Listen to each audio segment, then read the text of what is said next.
from WBNE. Howdy, yokes. Before we get started, we want to let you know that this episode of Bacon and Eggs is brought to you by the COVID-19 vaccines. All three of them. They're not paying us and we're not paying you, but we are going to save your lives. And that's really all that matters, is if you are an American, you can get the COVID-19 vaccine totally for free. You can also get COVID for free, but you can get the vaccine for free. If you're an American, you can get COVID for free, for sure. You for sure can get COVID for free. You just go to a Target and hang out for a while, and you'll get COVID. But if you want to get the COVID-19 vaccine, it's free and available. You can find them at CVS's. You can find them at Targets that have CVS pharmacies. You can find them all over the place. We might even throw a link in the show note if you don't know where to find your COVID-19 vaccine. But we want to make sure that you get it so that we can continue to do awesome things like the Winter Olympics, where the biggest danger is the other skaters. So, without further ado, let's get on with the episode. Howdy, yokes, and welcome back to Bacon and Eggs. I'm Tyler Carlin. And I'm Ethan Etchill. And today we're doing a triple axel. Or maybe we're just assaulting the competition. So cover it up. And lie to the FBI. Because today we're bringing you Tonya.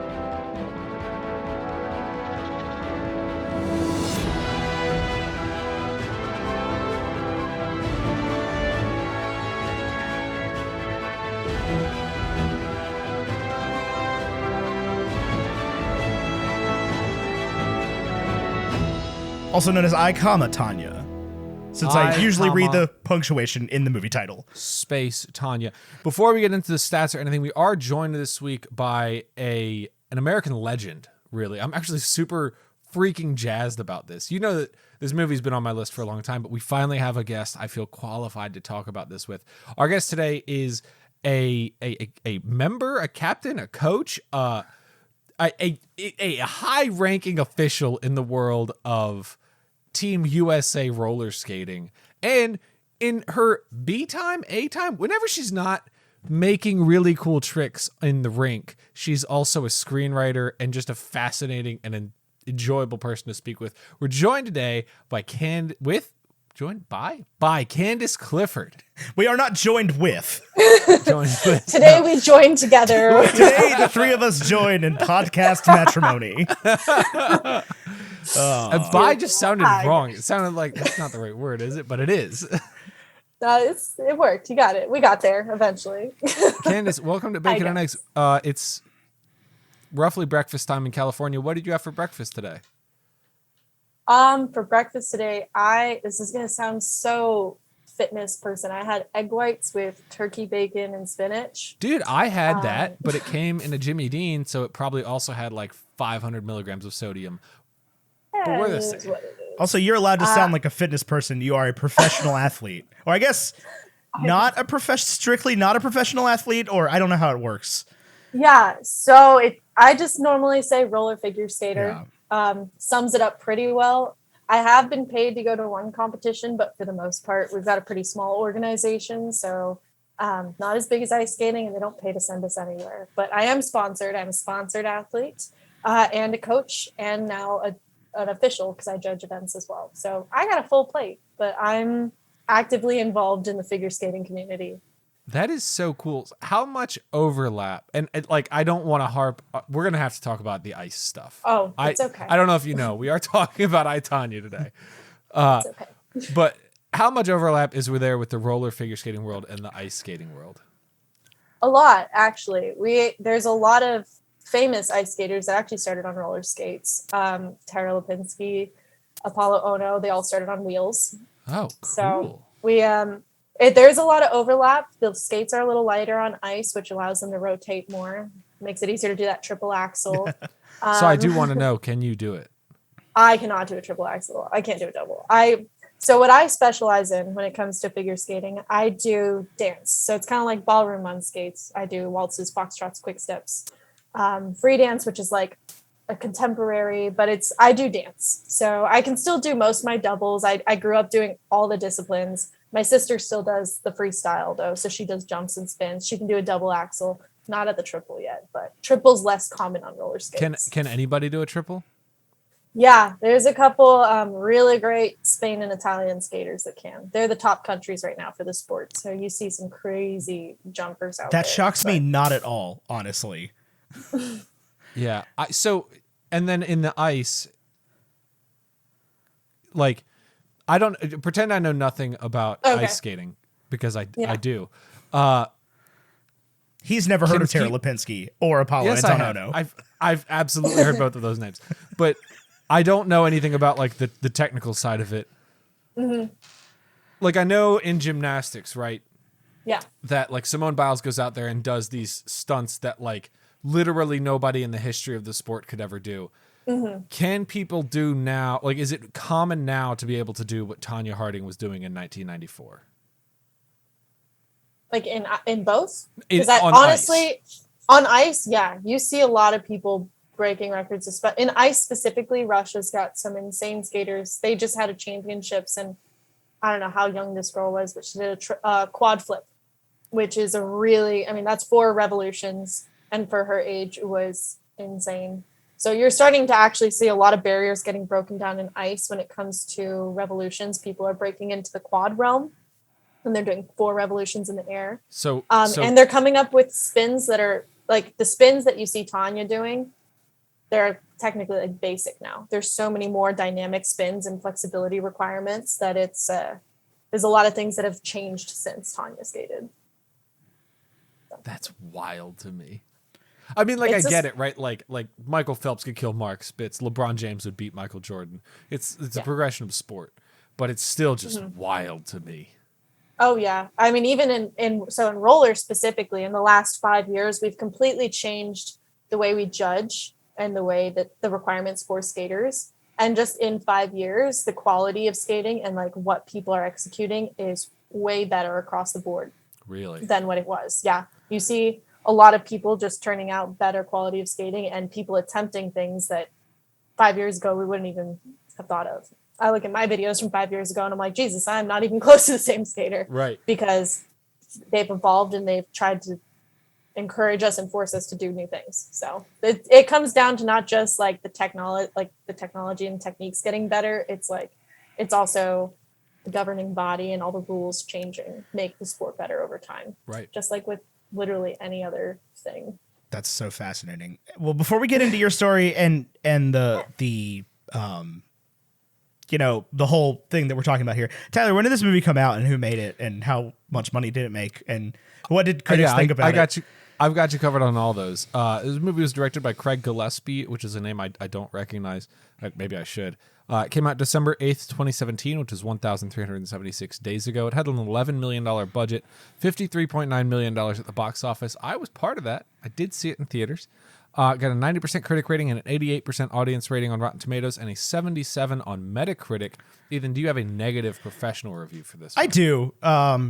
Joel Mayward of Cine Mayward says, I, Tonya, addresses its questions of truth, history, celebrity, and mythology with the subtlety of blunt force trauma. I would call that a positive review. I would too. Yeah. And this is a great movie, so I just read a negative review. They both end in tiv, so I was trying to figure out how to combine those words, but it's not possible because they both end in I thought tiv. you were saying like because you're eggs, it was like negative. No, that's more cleverness than I have in my body right now. I have a positive review from Robert Daniels at 812 Film Reviews. This is the #1 review on Rotten Tomatoes. I have no idea why. Likely because it starts with the number 8 in the brand, but that doesn't seem likely either. Robert Daniels says how much Harding knew or didn't know about the attack on Kerrigan is somewhat secondary, if that can be believed. And I think that really sums up how I feel about the movie, because I think so much of it comes down to like the public narrative to this day is that Tonya Harding is the bad guy, regardless of if this movie is right or not. Like, Tonya Harding is an evil human being. And I like this review because it does make it secondary. I got emotional watching this movie. So that's my feelings there. Honestly, so I saw this movie, 3 times in theaters. I feel like it's I've your seen world, it twice right? since. It kind of is. So the first time I saw it when I was still in school. Yes, I was still in school in Santa Barbara, and I would get off of work kind of at 9:30, and I'd just go to the movies by myself pretty regularly. I saw La La Land in an empty theater with an old couple, and it was adorable. That's amazing. That sounds rad. Yeah. It was really cute. But I went and saw Tonya that way too. I just went to a theater and I saw it because I was like, I have to. And I loved it. So I made my family go see it with me a second time. And then I had a third opportunity to see it with a talk with the screenwriter afterwards. Well, that's cool. So I got to, it was really cool. So he was talking about it and he was like, what drew him into the story was that everyone's stories are different. Yeah. Nobody tells the same story. And when you go through all those interviews with them, everyone's all over the place, but no one had actually sought out to try and find an answer to what actually happened. People just write it off as Tonya did it. And he didn't really see it that way. So he dove into it and like, he didn't want you to fully take her side because you could tell there's things that she holds back on too, but he wanted to showcase a little bit more of like, there was a lot that she didn't know. She was really left out. And Margot Robbie, who was she plays Tonya, but also helped produce it. She gravitated toward that as well. Because I got to go to a talk with Margot and with Allie Jennings, where they talked about their roles in the movie.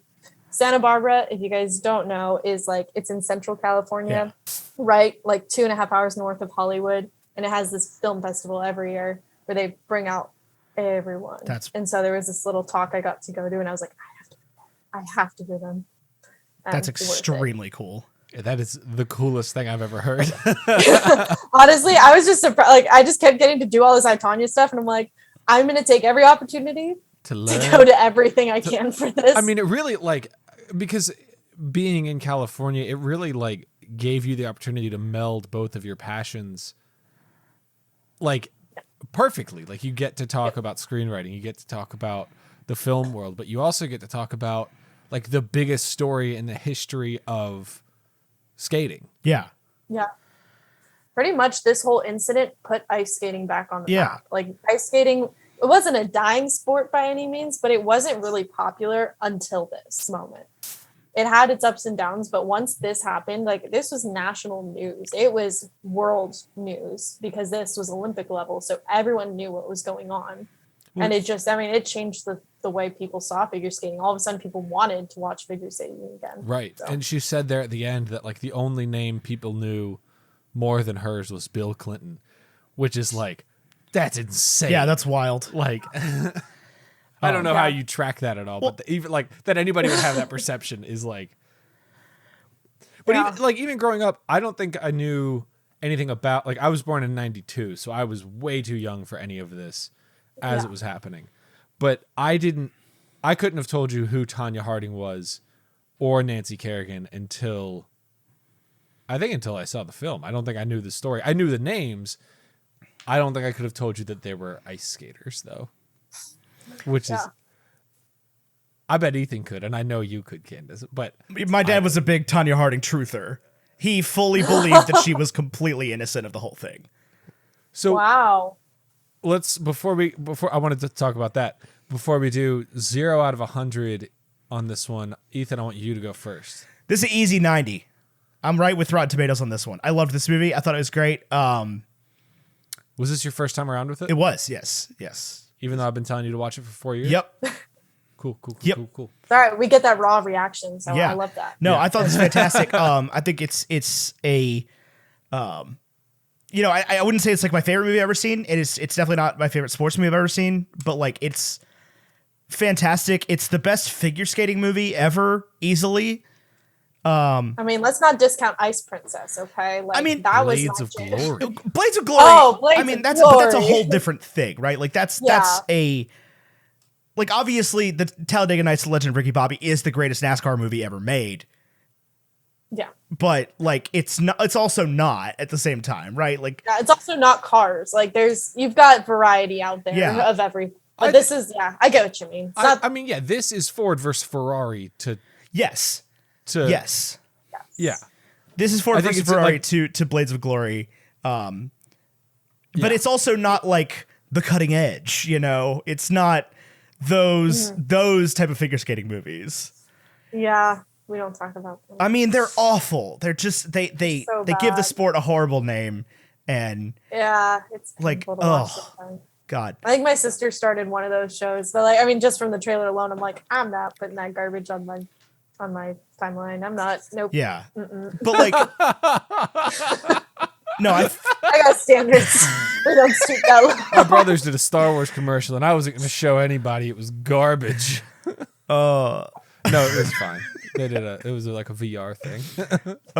yeah, no, I think this movie is fantastic. The direction, the editing, the shooting, the acting, all of it is just like the writing, top tier, straight up. The fact that it took them this long to make this movie, though, is wild to me. Like, Yeah.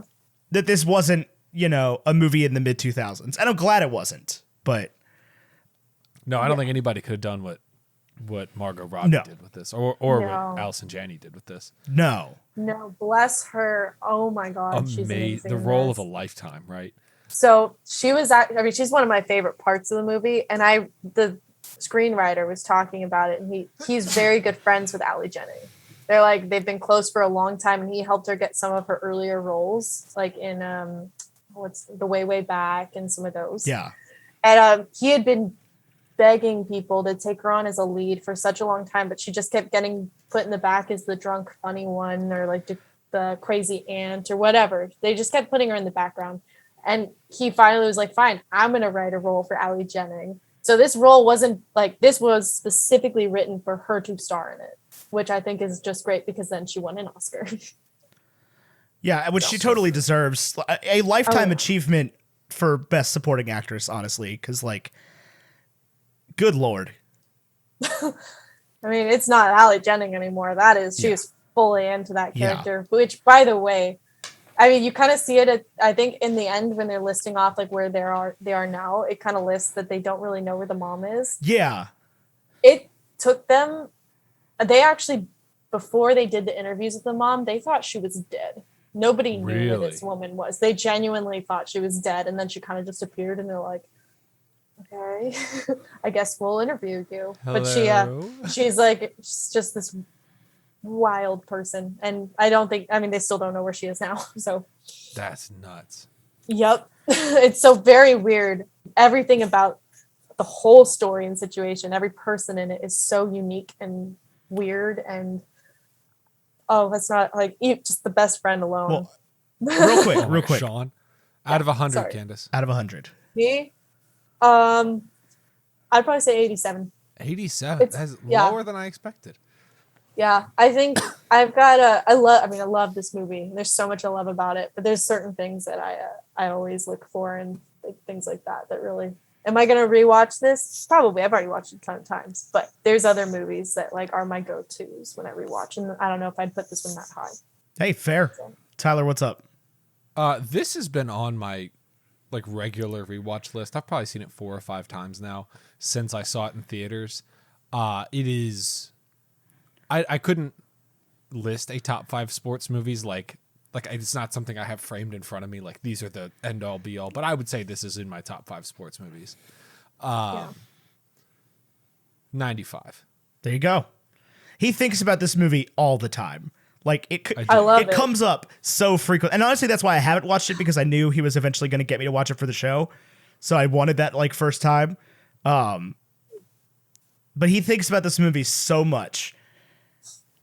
I do. I think it's because there's just so many unanswered questions about it, and like I knew the story a little, but like when you actually see it, and my favorite part of the whole movie, I think, is at the end where they show the legit interviews, and those actors weren't going crazy. Like sometimes when you see like a remake or just people doing, they act up, or they like just to dramatize it. They were not acting up. They were spot on with how weird these people are that surround Tonya. Yes, Who like the quite whole literally just wants to ecosystem she escape. existed in was just full Ugh. of crazy people. Nobody thought that this crime could have been committed by the two biggest boobs in a story populated entirely by boobs. It's true. Yeah. It's true. Sean is just. I could go on about Sean. That actor did. Oh my such a God, good job. the person playing him, that performance is legendary. Yeah, Paul Walter Hauser. He's been in so much since this too, and every time I see him, I love him on screen. Oh, I believe He's it. such an entertaining actor. He was just in the Cruella remake, which I've actually watched a couple times now because I thoroughly enjoy it. I have not seen also it. watched it a couple times. Oh, it's really it's enjoyable. really, I think, really good. and he plays Horace. Perfect Yes. casting. And Perfect he was casting. in Black Klansman, Da Five Bloods, Beats. He's done some good shit. Yeah, for real. Yeah. Like, bless him. He's doing a Man. good job. But This is such a good movie, though. I cannot stress how blessed I am to live in the same world as Margot Robbie. Like, she just continues to amaze every time she comes on Yeah. screen. I was thinking about Margot Robbie, and I want to say this, and I want to be very careful how I say this. Margot Robbie could be like Megan Fox in Transformers in every movie that she's in. Like, she is so incredibly blessed and so incredibly beautiful. And she continues to take these potentially hypersexualized roles and turn them into like real raw people. And it's a very cool to watch. Like, I think you very easily could have played Tonya Harding. Probably not Tonya Harding so much, but you could have played Tonya Harding sexier. You definitely could have played Harley Quinn as like a sex icon. And she just didn't. She just didn't. yeah. And I think like she did the Wolf of Wall Street thing, and she was like, look, I can do it. I'm the best at it. I'm not going to do it anymore. I did it. It's over. Now we're going to do real cool stories. And that's what I love about Margot Robbie. She's insane. And I love, she's got her own production company, Lucky Chap. They're one of the producers of this film and so many amazing films. Promising Young Woman is one of their most recent ones. Oh, I know. And the decision not to put herself in the lead of that movie, I think, is one of her all-time. Oh, she could have done. She could have done it. It would have been fantastic. But to let Carey Mulligan shine in that role. Oh God, she just. I could go that movie. Oh, I rewatched that a couple. That's actually a top movie. that for movie me now, blew honestly. me away, for sure. And it had twists I wasn't expecting, and like it ends. And they like, just said the damn thing, right? Like they just They said did the it. damn thing. Tyler, you got to watch this movie. I know I haven't seen that one. Yeah. Yep. Oh my God. Oh, it won best screenplay for a reason. Yeah. For a It reason. is so it's crafted. It is my God. crafted. It's lovely. But honestly, like I applaud Margot as an actress, but also as a producer and someone who's trying to pave the way for a lot of women in the entertainment industry. Lucky Chap, a lot of their films are female centric. If you look at the cast and the production teams, she's really, her company's amazing. And I just love that she has started something for a reason, and to get more women in this industry. I love everything about it. Yeah, she's incredible. And like nobody has a bad thing to say about her ever. Like because we don't even have to have conversations of like, oh, is she really like that? Because it's clearly she is. Like she's just that kind of person. And she's Australian, which is even constantly better. wild to me because she pulls off American better than Americans 99% of the time. Yeah, and like she's playing this like backwoods woman from Portland, and like you don't even register for a second that there's one moment where the child actor who plays young Tonya says something with an Australian accent in this entire movie, and it's like it could have been just sort of a backwoods thing, but I caught it watching it this time around, and I was like, wait, that's not Margot Robbie. I was gonna say because she's an American child actress. Oh, I'm sure she is. Yeah. But it just like it had the hint of this little hint of like, no. Oh no. Chloe, no. Chloe. What a condensation. Oh my God. That guy's TikToks are so good. Oh God. They're so good. What? Nothing. Oh, okay. I have nothing. Okay. No, this mulling over the movie. Yes. This story is so fascinating though. Like it is truly one of the all-time great sports stories just because we don't know, right? Like nobody will just say what happened, right? No. This script makes a heck of a case. Yeah, that's true. Makes a heck of a case for our girl Tonya Harding. And I think framing the movie through the interviews is one of the greatest decisions they could have possibly made. I mean, that's one of my notes on my phone. My favorite like editing aspect is the fourth wall breaks meshed into the Yes. interviews. Mm-hmm. Oh, they're so cool. They're so cool. And just going back and forth. I love the part where like he's describing something and she just jumps in with the gun and she's like, this didn't happen, but shoots the thing anyway. Yeah. Because Just it really those makes you little question, quick- like, what did happen? And she cuts one of them off like mid sentence. It's like, let me just tell you something about Nancy Kerrigan. Okay, we were friends. And then, that line specifically, because she does it again at the end. It's not a cutoff, though. She comes back and she says, let me tell you something about Nancy Kerrigan. And it's a completely different tone and delivery. Just bookends the story so well. And I love that line. I love how especially at the end. The script does such a good job of making you be like, I noticed this because I've seen it a few times. The first time around being like, yeah, Tonya really probably didn't know what was going on. But then the more you watch it and you listen to specifically what she was saying, it's like, no, Tanya's a self-centered jerk too. Like, she really is as selfish as her mom is telling her she is. Right. But her mom is wrong for saying it, for sure. Yeah. But like, I don't know. Yeah. I mean, Oh my God. Tanya's No, not, even if Tonya is innocent, she's not innocent.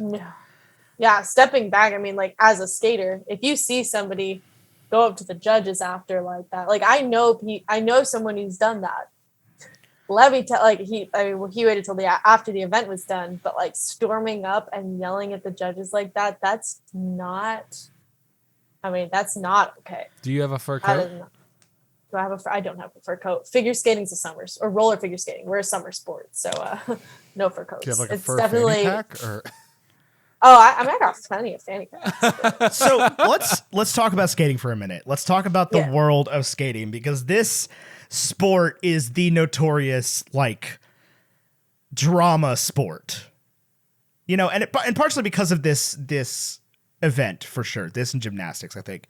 Yeah. But like, you just hear about the horrible things that especially these young girls go through as young figure skaters. And let's tell us your story. What was it like for you? Did you have a horrible mom that cussed at you when you were 4 and made you figure skate? When you were galulied, okay, when your leg was broken 2 weeks before the Olympics, did you skate anyway?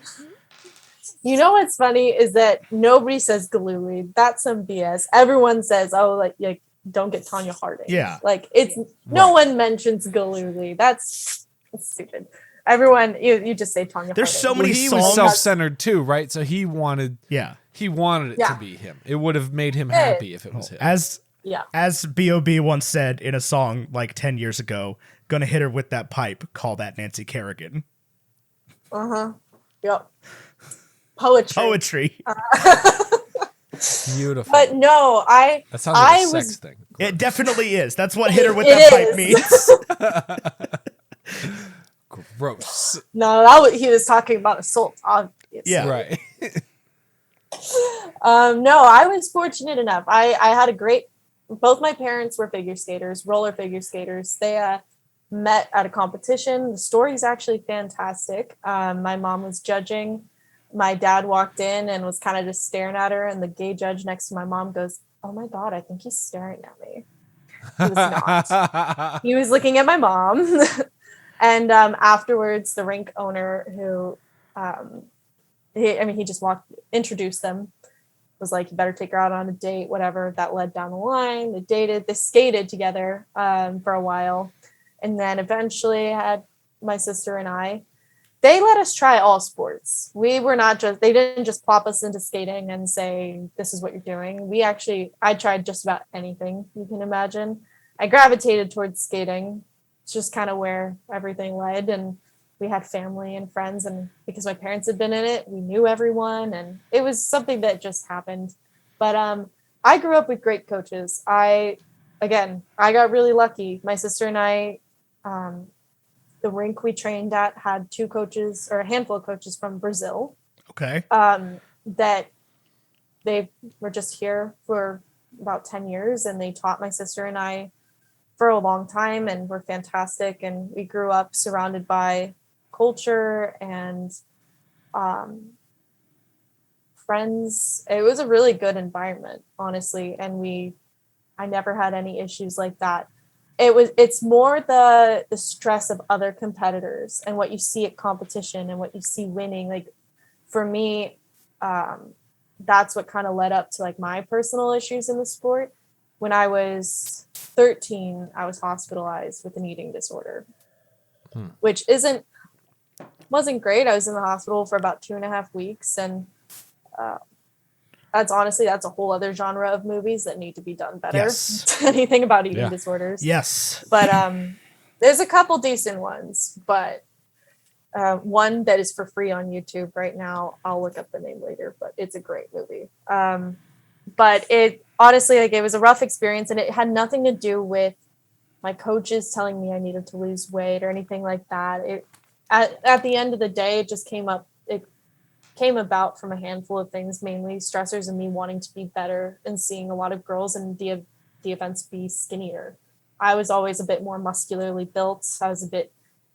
Which was good. I was stronger, but at the same time, like, my body looked different. So that added up. And I mean, when you're that age, you're trying to be more independent. So I would pack my own lunches and I would just skimp on things and was able to do things and get away with it. And then I didn't get away with it anymore.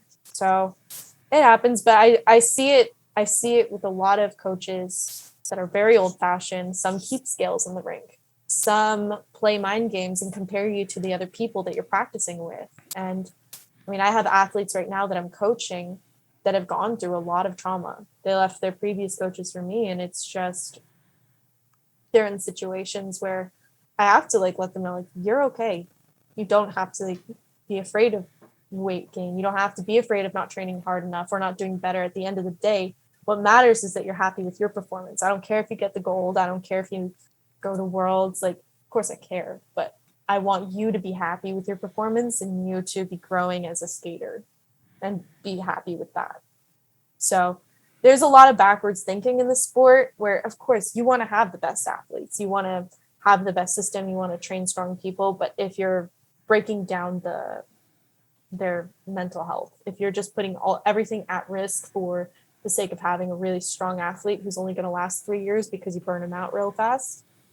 Yeah. You're not, from a business perspective, that's dumb. From a personal perspective, that's cruel. So, yeah. I think a lot about like the NFL, like the person who plays football right now that is the happiest to be playing football was drafted 199th in the year 2000 and has won 7 Super Bowl rings. And like, to be the best, you can play for 21 years and you can be Tom Brady. You don't have to destroy yourself. Yeah. Like, he's the greatest of all time because he's disciplined and he eats smart and he doesn't eat all sorts of stuff, but he's happy doing it and he's not destroying his life doing it. So yep.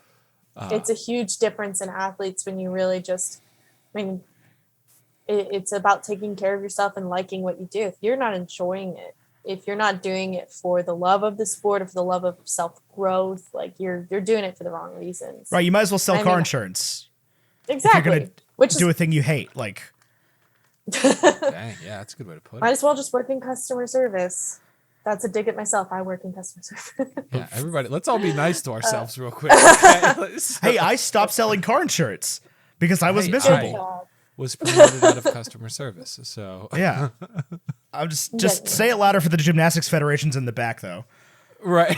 I know. Well, you know, it was really nice at this last Olympics. I mean, we saw a lot of things happen, especially in gymnastics with Simone Biles and everything. But you saw a coach out there for those gymnastics girls that was there for the girls. They weren't there for the medals or the prestige. You saw a coach out there that was leading the team to self-satisfaction, which is just totally different. You didn't see the smug faces on girls like when they get the silver medal. You didn't see that. Michaela you Maroney, saw, is that a dig at Michaela? Well, not just Michaela. Nancy does it at the end of this movie too. And okay, I think Nancy has a little bit of reason to be upset about silver. Oh, yeah, because if you're Nancy Kerrigan and 2 weeks ago your leg wasn't bashed in by a baton, maybe you would have gotten gold. I don't know. I think Nancy's reasonably upset still. Yeah, fair enough. And honestly, I mean, I've been on the podium and looked a little upset before too. So you do your best, but like especially when you built up so much, like it is pretty hard when you don't quite get your goals. But I mean, at the end of the day too, I have to remind myself and remind my skaters like that's not what it's about.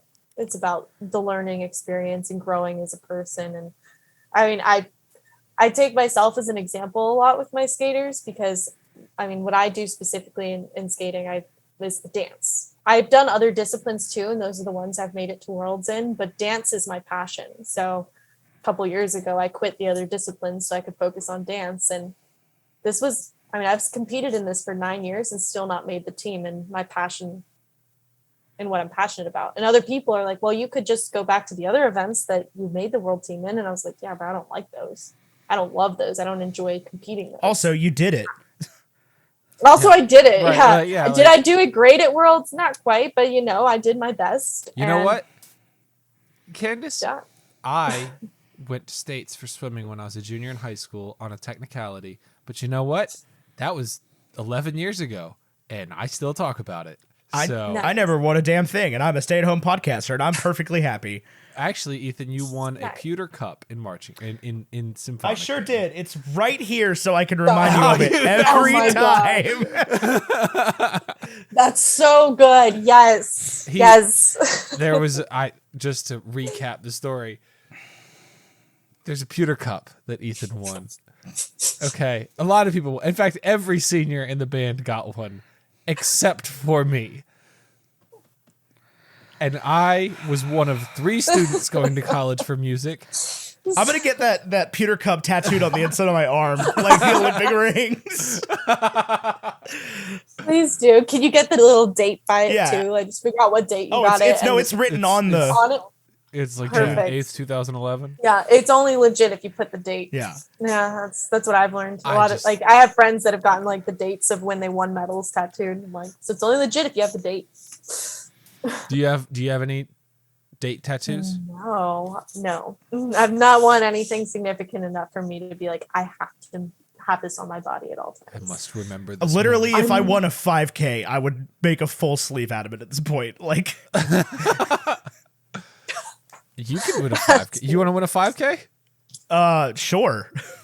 We could get Let's you get to to win training. a 5K. Come on. Yeah. We got this. Candace and I will We coach can you. get there. Absolutely. Fair. Okay. I'll be down. If I ever win a 5K, I will get a tattoo. Please. Give me another reason to put something on my body. I say How many actively tattoos do sitting you here have? trying not to pick a scab off. How many tattoos do you have? 7. He has. This one's 5 days old. He's right the there. painted man. Yeah. Nice. They're gonna make a TLC show. Oh, also, about listeners, the I guy. got a new tattoo since last time you saw me. Or viewers. Listeners, you can't see me. I did get a new tattoo. It's a lantern. Yeah. It's for the Adventure Zone Amnesty. Nope. What's it for? It's a memento for my dad. I love We it. were both going to get him at one point, and now he has passed away before we could do it. So I went ahead and got it. He was a big fan of the Adventure Zone Amnesty. It's a No, long he story. But he was a Tonya Harding stan. He was a Tonya Harding truther for Tell sure. me about this. So this is exactly the kind. Like my dad was. He loved watching stupid stuff like this on TV. Like when all this was happening, he would have been glued to the television. It was the same with like the O.J. Simpson manhunt and all that. Like anytime crap Hold like on. this. Where did Russell stand on OJ? Oh, he knew O.J. Simpson was guilty. Yeah. Okay, Absolutely. Cool. Yeah, no, he's not an O.J. Simpson stan. Yeah, I was like, wait a minute. No. But he fully, because he would talk about it every time the Winter Olympics came up, and we would watch figure skating, and he'd just be like, I didn't like what they did to Tonya Harding, and I would be like, didn't she do? And he's like, no, she didn't. Like, okay, Dad, sure thing, It was a really harsh sentence, honestly. for sure. And Yeah, to see like the guys get such a soft A sentence. lifetime ban, like So that was a bad thing. The worst thing that happened in this movie is Jeff Gillooly would Jeff Gillooly would beat out of Tonya constantly. And there's some like debate as to whether or not that happened. He denies it, but the screenwriter makes Jeff this evil person by making him beat the shit out of Tonya constantly. And I'll take Tanya's side on this one. Yeah. Jeff doesn't beat the shit out of Sean. Yeah. That's the worst thing that happens in the movie. He damn should sure have. Wow, that was not English. He should have. Right, like if you're gonna be this domestic abuser, you have to fight Sean too. Yeah. Yeah. Actually, you should have not hit Tonya and still hit Sean. You probably shouldn't have hit. Nobody should have hit anybody. Okay, if Nobody should have hit. If nobody hit anybody, Tonya Harding wins gold. I don't know if Tonya Harding wins. If gold. her mom, Nancy if her Kerrigan mom might. didn't hear. If her mom didn't throw a knife at her, Oh God, that scene when everything just stops. Yeah. And the knife is in her arm. I don't know how your Allison Janney would say any of those lines with a straight face. It's How like you do it with a bird on your shoulder. I go back to her and J.K. Simmons being the parents in Juno, like the world's most supportive people. And like, I think about him being in Whiplash and her being in this movie. And I'm like, this is so wild. Like that either of these human beings can say these lines with a straight face. Yeah. The range is outstanding. That is acting. Yeah. Those are actors. They're good too. But it's Who would have thought Sebastian Stan had that in him? I would my have. God. Actually, I wouldn't have. When I went into this, I was like, Sebastian Stan, he's the Marvel guy. Yeah, he's the And then I Winter left Soldier. this- and I left this and I was Nope. like, I am Stan now. You're Sam. He's fantastic. And I mean, just from the first moment he talks, the first interview you hear him talk, that's not Sebastian Stan. It doesn't sound like No. it. He is fully just into this character, and I love it because he's unrecognized. There's some actors you get on screen. Melissa McCarthy. That's Melissa McCarthy. Yeah. There's no differentiating. But that was like he's on screen. That wasn't him. Even though it looked like him, and the only difference was really the mustache. Like that wasn't him. With Allie Jennings, like she's in the makeup and the prosthetics, and she's physically looks like a different character as well as acts like someone totally different. With him, like he still looks like Sebastian Stan, but it's not. He does such a good job of being someone that is totally separate from the character. That's Jeff Galooly. Yeah. And you know what got me to see this movie is Sebastian Stan showed up on like my Instagram recommended, and I was like, oh, that's the Winter Soldier guy. So I clicked follow, and there's a spider on my computer. Oh no, kill it. I'm going to kill it with this copy of The Hobbit. Nice.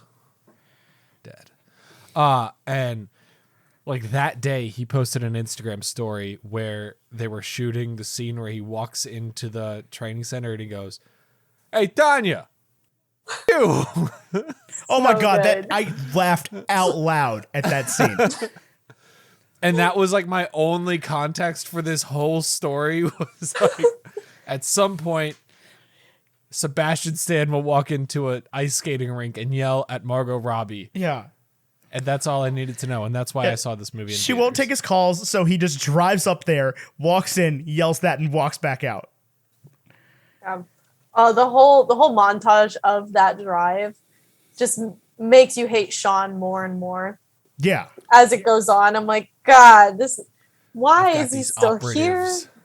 I've got these operatives when he's like without the shirt eating the chips and they're just, oh my God, I just can't. His character is so gross and annoying. And it's like, why? I love when when Tonya just stands up to him and tells him as it is, where she's like, you're a virgin who still lives with his parents that nobody likes. I'm like, she said it. I'm glad someone did. Like, she just goes after him. And then he doesn't even fixate on what she says. She says something about, like, eat shit. And he's like, oh, you eat shit.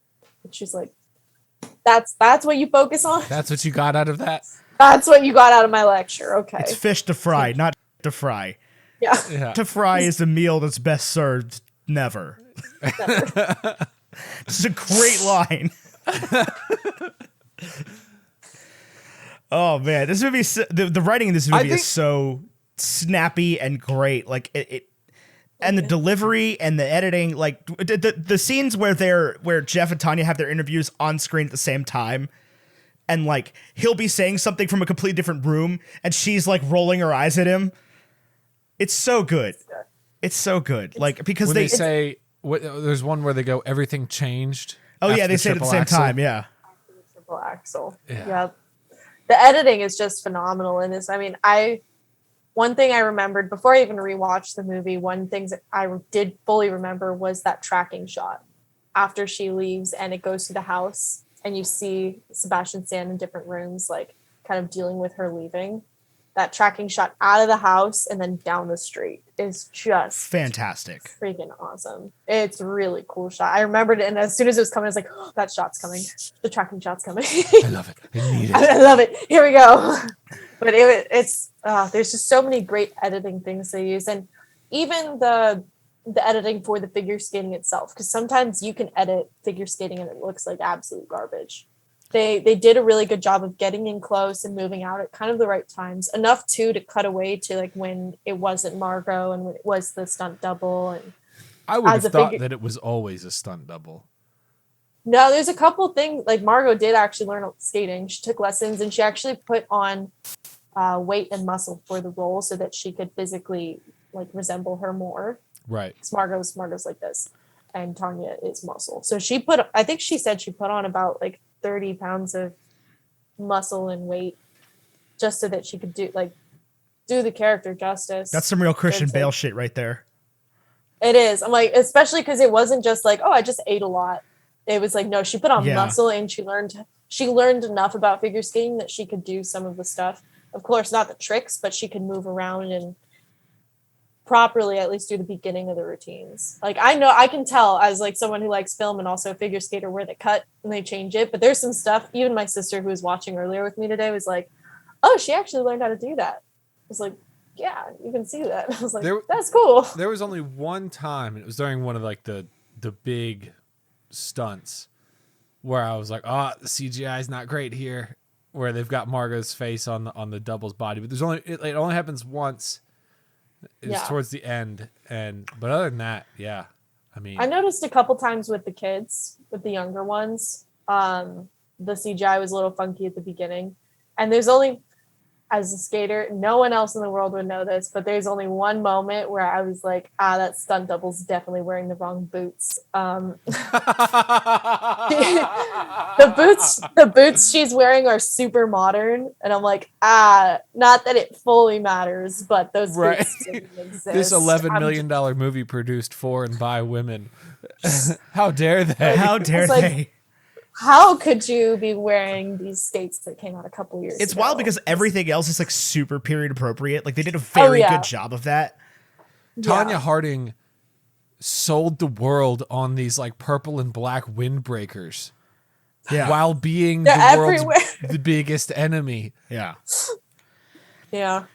Oh yeah. I think I was born and my mom was wearing that windbreaker. My God. Oh man. Oh yeah, the windbreakers. It's a lot of fashion choices in this movie. Actually, one of the cringiest parts is teenage Margot Robbie and teenage Sebastian Stan. The very beginning when they're starting to flirt together. Oh my God. I mean, it's pretty spot on to the uncomfortableness of being 15. Sure. Which I commend. Any movie that accurately portrays 15 or Tonya anything Harding, in the teenage. Margot Robbie wearing the same rabbit fur coat that young Tonya was wearing in that scene. Yep. Gold. The braces, fire. The awkward conversation, amazing. How do they do that? How do they do braces for a movie? How do they do you actually have to get braces, or is it like a prosthetic? No, it's like a retainer. Okay. So it goes in and it just sits. To my knowledge, I don't think they actually get braces. That would be wild. Sure, yeah. If they were like, let me glue this crap on your teeth real quick. Yeah, I mean, maybe the committed crazy ones. That sounds like a Christian Bale thing, but I think no, it's just a retainer that slides in so it looks like you're wearing it. Oh, Christian Bale would absolutely just get regular braces. Like, he'd be like, I probably could have used them anyway. He's British, so he Yeah, that definitely sounds wouldn't. right. He'd be like, "Oh no, I'm from London, Yeah. old chaps." This is how we look. Yeah, no, it's I think that seems great. Honestly, again, any movie that can accurately portray the uncomfortableness of 15. Like you see like the teen movies where like it's just overly played and like no one actually acts like that in high school and middle school. Sure. And then you see like scenes like this or movies like 8th grade where you're like, this is spot on to how absolutely uncomfortable this experience is. There's a spectrum of things, and on one end you have like this movie, on the other end you have like Outer Banks. And it just, yeah, there's some people that don't know how to write or portray high school kids. Teenagers. No. The Secret Life of No. the American Teenager. Glee. No, I think one of my favorite shows right now, on in general, but also for like these coming of age stories that are accurate. I love Big Mouth. I'm a huge Big Mouth. Big fan. Mouth on Netflix. It is the yes. one where like you have like a period demon. Yeah. Hormone monsters. It's honestly, I mean, it's a cringy show for a reason. It is so uncomfortable, but at the same time, when the show first came out, I was working at a coffee shop and my manager liked it too, and we're talking about it. He's just like, my favorite episodes are the ones about the girls, and I'm like, why? He's like, is that what it's like? He's like, is that accurate? And I'm like, oh, 100%. Like they're nailing it on the head. That is the experience. And he's like, I'm so sorry. Who would have thought Nick It's Kroll knew okay. what it was like to be a teenage girl? Right. No, it's because they got a diverse group Sure, working on yeah. that. So you've got such good people that know what they're talking about. But like, I asked him in return, I'm like, is that it for the guys? Like, is that really what you? He's like, yep. Oh, absolutely, honestly. yeah. Yeah, he's like to a T. This is 100%. it. So it's shows that just nail it where you're watching and you're like, I'm uncomfortable, but I'm only uncomfortable because I know that this is what I lived through already. Yeah. Yeah. And that's the scene in Tonya, like rewatching it, I was like, God, I forgot how uncomfortable this scene is, but it's pretty freaking accurate. It's pretty spot on to the experience of being 15. Did you go on that date? Is that like, you've said this a few times. Was that your first date? Were you there? Like, was this how your first date was when you were 15? No. My first date was to a movie theater and it was so uncomfortable. I like sat like this the whole time. What'd you And- see? Hold on. Now I want to know. Oh shit, what's that movie called? It's the one with Hugh Jackman and the robots. Real Steel. Real Steel. Yep. Oh my God, we talk about this movie way too often. It comes up all the time. I saw Real Steel, and it was I was so uncomfortable. I was a freshman, and this guy was a junior, and like I don't know. And he made like after the movie, like we saw the movie and then left, and then my dad picked me up. Like there Oh my was God. nothing. It was a very dry date, but he made some very uncomfortable comment. Like my dad's picking me up because I was a lot shorter than him. He said something that I was like, I really hope I never have to hear a man say this again to me. But it was something along the lines of like, oh, it probably looks like I like kidnapped you and like had bad intentions for you. And I was like, Oh God. Oh yeah, I was like, Dad, drive faster. Like Yeah. I could see him at the end of the block. I'm like, hurry up. I want to go. I'm done. no. Rather have So that Jeff was my Galooly. first date. Yeah, it was God. rough. We But were in I can't college really while you were watch- on that date. Fun fact. We were seeing that movie in college. Yeah. We were. Yeah, Hunter had I'm a that truck. baby. from Yeah, that one our scene. friend Hunter had that truck from that one scene. And he Really? was like, yo, you guys gotta go see this movie with me. It's got my truck in it.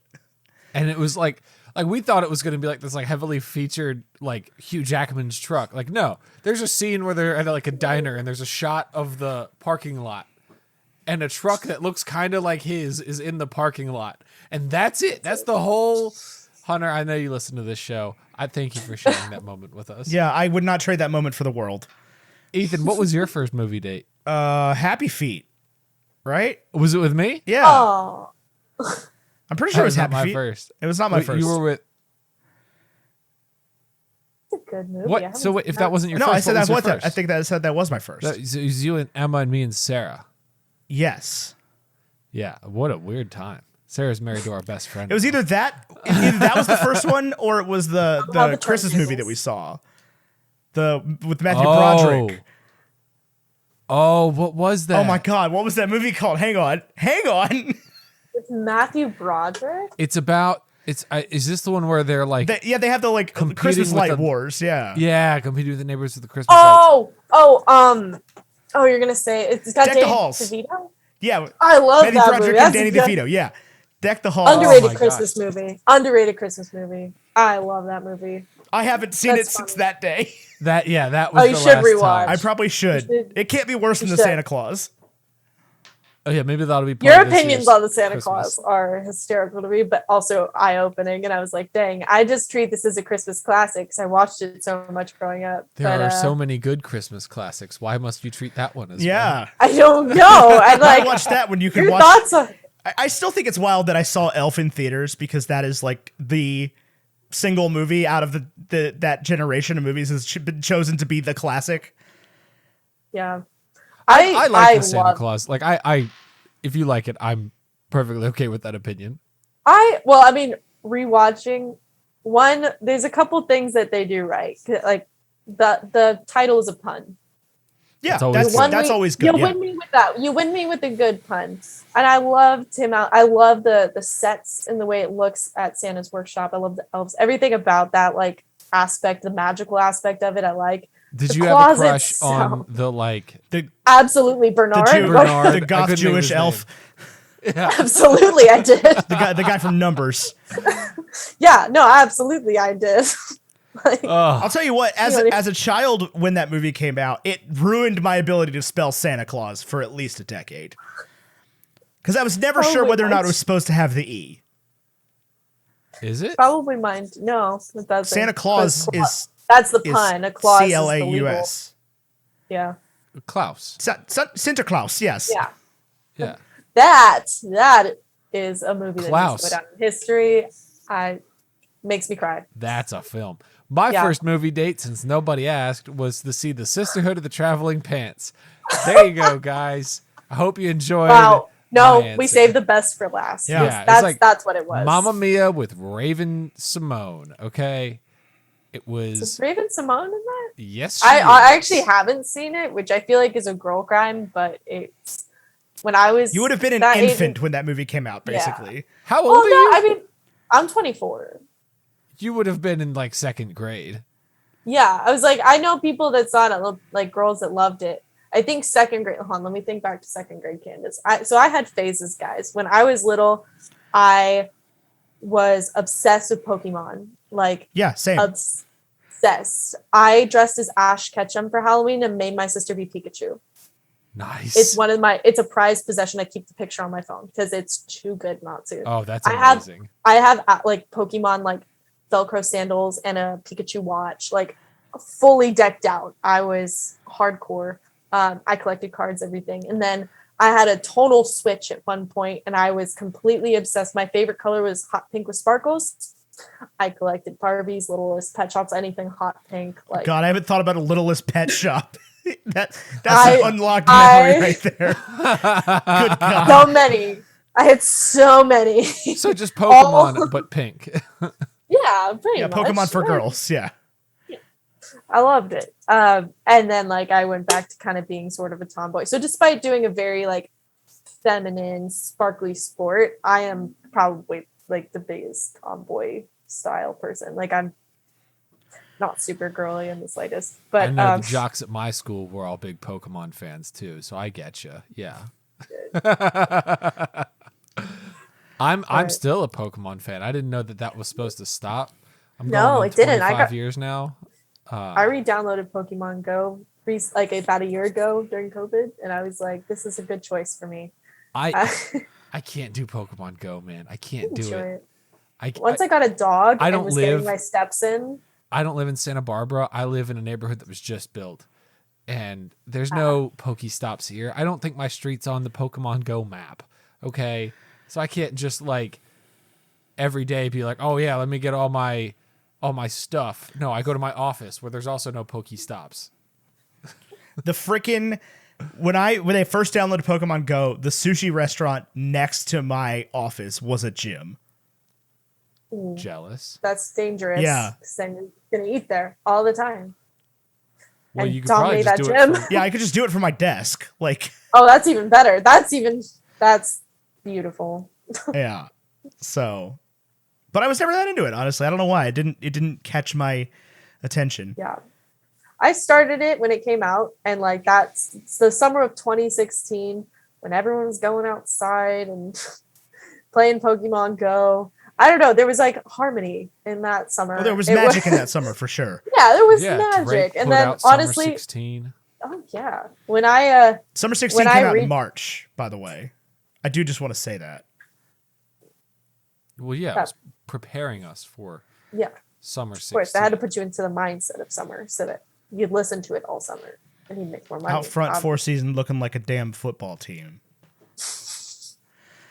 But I just remember I like that how beautiful that summer was. And then when I re-downloaded it last year, like the last Pokemon I had caught was in 2016. Like I didn't play it for very long until someone told me to re-download it. But yeah, honestly, like I wasn't a big gamer growing up. I just loved Pokemon.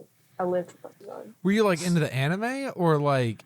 I loved the movies and the TV show. I played some of the games, not too many, like the DS games. And Right.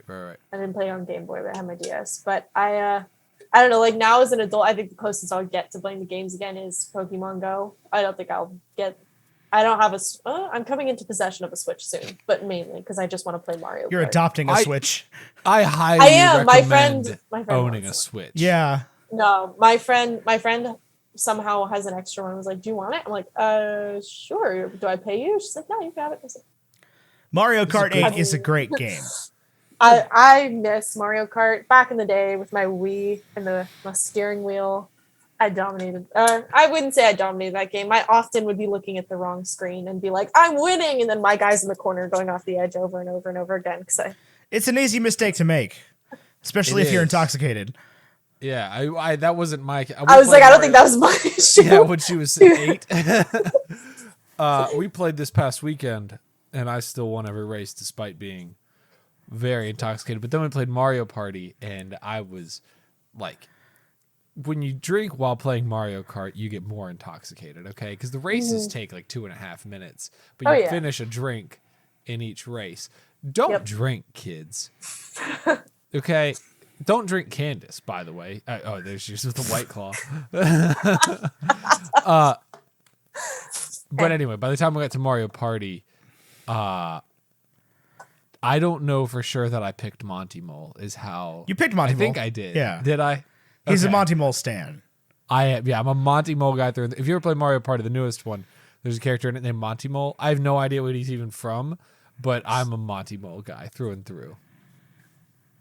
Now I want to look up what Monty Mole looks like. Oh my god, I see why. He's freaking adorable. Right? Okay, but it's not about in Mario Party. It's not about what the characters look like because they all have a different dice block. And his block Yeah. does suck. His block sucks. Well, Yeah. that's like me picking like Kirby every time I play Smash Bros. Like, I just like playing Kirby. Dude, I feel like there's better characters, but I Tyler's like a Smash Kirby. shamer. I'm not a Smash Oh, Hero. He plays no. Kirby. I don't care. I've lost my copy of Smash for the Switch. The one I bought Hey. him for Christmas Yeah. No. This has come up a few times on the podcast. recently. And I want to buy it again. But it's not free, man. It's not, That's but you sad. also have never paid for it.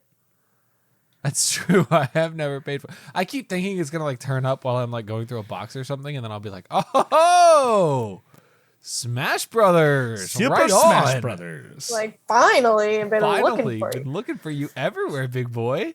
Let's smash." I think when they released like bonus characters, that's when I was like, "Ho, I'm no longer interested in doing this. I do not want to buy these." How Mario, did where the hell you send been, an image- Loca? Yeah. Why? Oh my god, why?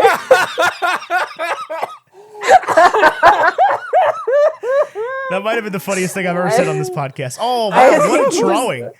Listeners, what Candace just sent us is what is this called? The Michelangelo. Oh no, they called it the creation of Monty Mole, Yeah. and I just like while you're talking, like almost just started crying laughing. I don't know why it was so funny to me. So it's I just thought you were laughing at my joke. imagine that painting on But the I was laughing at that too. imagine that painting on the Sistine Chapel. The Sistine Chapel. Sistine. I almost said imagine that painting on the 16 candles, but imagine that painting on the Sistine Chapel, but with Monty Bowles instead of Adam and God. But neither of them got their dick out, so it's good. We're all good. I'm glad because there's things I didn't need to see from Monty. Yeah, I don't Mole. need to That's see probably Monty it. Mole. Yeah. I don't need to see Monty Mole's Monty Mole, okay? You know? Oh, no. I don't even know what this guy's from. Oh, maybe that's what you were searching. Where is this guy even from? I don't know. I was gonna find Probably out. Mario Party. No, he Origins. is apparently, he has been in Super Mario World, Super Mario Brothers 3, Super Mario Advance 4, Super Mario Brothers 3, Super Mario 64, Super Mario 64 DS, Super Mario Sunshine, new Super Mario Brothers, new Super Mario Brothers Wii, Super Mario Jeez. 3D Land, new Super Mario Brothers U, Super Mario Maker for Nintendo 3DS, Super Mario Maker 2. First appearance was in 1990. Okay, so he's Super not in Mario Fire World. Emblem, is what you're telling me. He is not in Fire Emblem. Cool, then he doesn't I don't think matter. he plays Marth in Mario Party. They should bring the Smash characters to Mario Party. I think we should. You know what I really think we should get into, Ethan? I know Mario Tennis has always been good, but you and I should get very into Mario Golf. Bro, Mario Tennis Aces slaps. I'm just telling you. I That know game it does. slaps. It slices for sure. How did I not even know that those existed? Oh, yeah. That sounds. No, So there's you weren't. Hold on, Candace. You're 24, which makes you a micro generation younger than us. Like you're a young. I mean, a young millennial, right? Or are you an elder Yeah. Gen Z?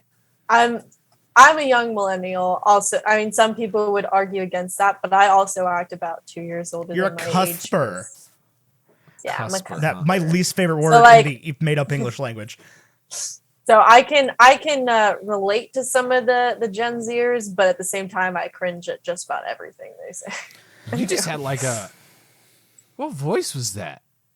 What voice did I just hear? You hold on. I can relate to some of those Gen Z. It was like Jesse from Toy Story, What? maybe. I don't know, something there. You weren't wouldn't be thinking around about that for also. the Nintendo 64. Is that correct? No, but I have played one. So one of my babysitters, her kids had a Nintendo 64. Did you play Mario Tennis? I did not play Mario Tennis. See, it was so good. So much better than it had any business being for the Mario 64, for the Nintendo 64. And then they just didn't make another tennis game until Mario Tennis Aces, which came out for the Switch, which you're about to acquire. You don't even have it yet. No, I'm gonna need it. I'm looking at it now. Oh, it It's, slaps. It's a great game. I mean, I rocked it at Wii Tennis. To be very honest, that was always my strong suit. Bowling was up there. Golf was never it. Will never be a golfer. You're pointing at something. No, What's that's up? me playing Mario Tennis or Wii Oh. Tennis. It's all in the wrist. My brother, he was very good at throwing a frisbee and subsequently was very good at Wii Tennis because you go Yeah. whoosh. I never owned a You just sit Nintendo there. Wii. Or GameCube. My or an N64. Oh. My sister and I, one Christmas, just asked. We didn't want to ask for a Wii outright because we knew it was expensive, so we just asked for Best Buy gift cards, and all our family sent us Best Buy gift cards, and we got a Wii. Nice. It's magical. Incredible. Gaming the Christmas system. Yep. And my parents told all of them what our agenda was, and they're like, "We support this. This isn't just them like getting random. Like they have a goal. Yeah. So they supported us in that goal. Dang. See, Worth it. my niece recently pulled the same system. She's 8. God, she's getting old. Questionable 8. Okay. 8, and she A was soft like, for her 8th birthday, she was like, I want money so that I can go buy a Switch. And so we just flipped the script and bought her the Switch. We like all got together and we're like, yeah, I'll put $50 towards it. And that's what we got her. But maybe we should have done the responsible thing and got her the gift cards because then she has to go pay somebody. She's 8. Yep, She, you're- she has to talk we to were me. not 8. To Can be you fair. imagine We were older. being 8 years old and talking to the Best Buy employee and being like, there's a locked item in the container and I need it. I need you to get this out for me. Honestly, if I was working at Best Buy when that happened, that would have probably made my day. That sounds like adorable. Yeah. Excuse me, Mr. Best Buy employer. Can I get the Beats Solo 3s, please? Thank you. They're locked in that box and you've got the key. Unless you're at the Best Buy in Roanoke, in which you're standing next to where they sell the Beats, jumping up and down and waving your arms, going, "Can I please get a key holder?"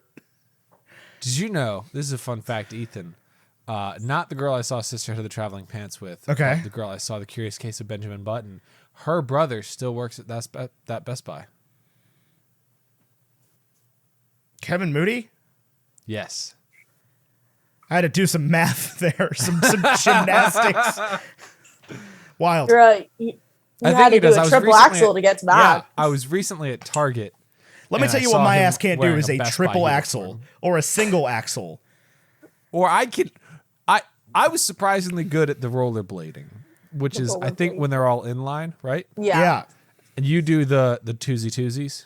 Yeah, so I do the quads. Skater, not blader. Inline, yeah. Inlines are still we do have events for inlines, but it's pretty small. Even at the World Championships, there's not many. However, there's a bunch of other inline events, such as The X Games. oh my god, yeah, they have it in the X Games. They also have this event called freestyle, where you've probably seen videos on TikTok or something pop up, but they have these little cones and they have to go around it. Yeah, I've seen. It's yeah, I have. nuts. There's this little girl who's amazing at it, who I see all the time pop up on my timelines and stuff. But there's that event, which is technically part of our federation of roller sports. There's also inline downhill slalom. That sounds horrifying. Yep. It's as horrifying as it sounds. It's insane. And then inline speed skating and a couple others. But inline figure skating is just not as big as the quad. It's pretty small in the sport. But a lot of them, when you see an inline figure skater, they're also ice skaters. They do both. So, Well, fun fact. skated pretty quick with the inline skates, and we did roller Oh, yeah. hockey, which was with yeah. inlines. Yep. Roller hockey is both. They've got both going on. So a lot of, for the most part, I think they're an inline sport because it translates over from ice better that way. But Right. there is the quad hockey, and let me tell you, it's bloody. It is a bloody sport. I remember seeing a World Championships because it was in San Jose, up close to where I grew up, and they had us little babies do exhibitions and stuff for this big event. And I remember watching just a little bit of this competition for quad hockey, and I don't think I've seen that much blood coming out of I someone's believe mouth it, man. before. It's not ice you're landing on. You're landing on gravel.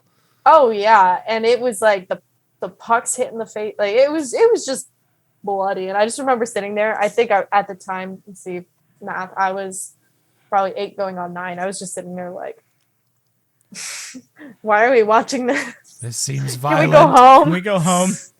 Yeah, and now I watch hockey and I'm like, yeah, give it to him, get him. So if we put you, I know like the quads is what I'm interested in seeing, but if we did put you on the ice, is it bad? It's better than average, but not great. Also, I was talking to someone recently. She's a friend of mine who does both ice and roller.